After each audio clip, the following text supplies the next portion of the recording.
નમસ્કાર દર્શક મિત્રો, હું છું આપનો પરમ મિત્ર Naresh Barad, director of Saurashtra home healthcare private limited. મિત્રો, ભાગ 1માં આપણે હોમ હેલ્થકેરનો ઇતિહાસ આપણે જોયો કે કઈ કન્ટ્રીમાં ને કયા ઉદ્દેશ્યથી કરવામાં આવ્યો. પણ હવે આપણે ભાગ 2માં આધુનિક હોમ હેલ્થકેરનો આવિષ્કાર શું કામે કરવામાં આવ્યો એની વિગતવાર આપણે માહિતી મેળવીશું. આ વાત છે 20મી સદીની, જ્યારે વસ્તી તો વધી, તેની સાથે સાથે હોસ્પિટલો પણ ડેવલપ ઘણી બધી થઈ.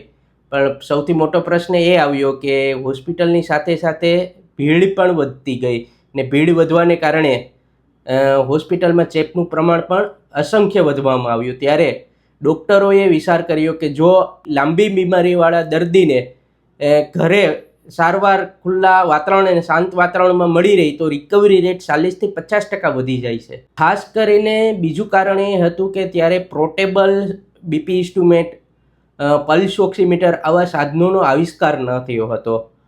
20મી સદી બાદ એમ કહેવાય ને કે મેડિકલ ક્ષેત્રમાં બહુ મોટી ક્રાંતિ આવી. ત્યારે મેડિકલ ક્ષેત્રે બીપી, સુગર, પલ્સ ઓક્સિમીટર આવા પોર્ટેબલ સાધનો એમ કહેવાય ને કે ઘરે ઉપયોગ લઈ શકે એવા બનાવવામાં આવ્યા. ત્યારબાદ હોમ હેલ્થકેરમાં ક્રાંતિ આવી અને ઘરે જ મિની આઈસીયુ સેટઅપ શક્ય બને એવું એમ કહેવાય ને કે આપણા દેશ અને વર્લ્ડમાં શક્ય બન્યું. આમ સુવિધા, બચત અને ઝડપી રિકવરી માટે હોમ હેલ્થકેરનો જન્મ થયો.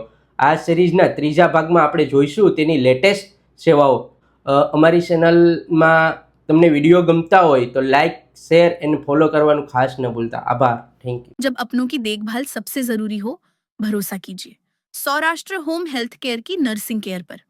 अब आपके शहर में भी उपलब्ध, तो देर किस बात की, तुरंत कॉल करें।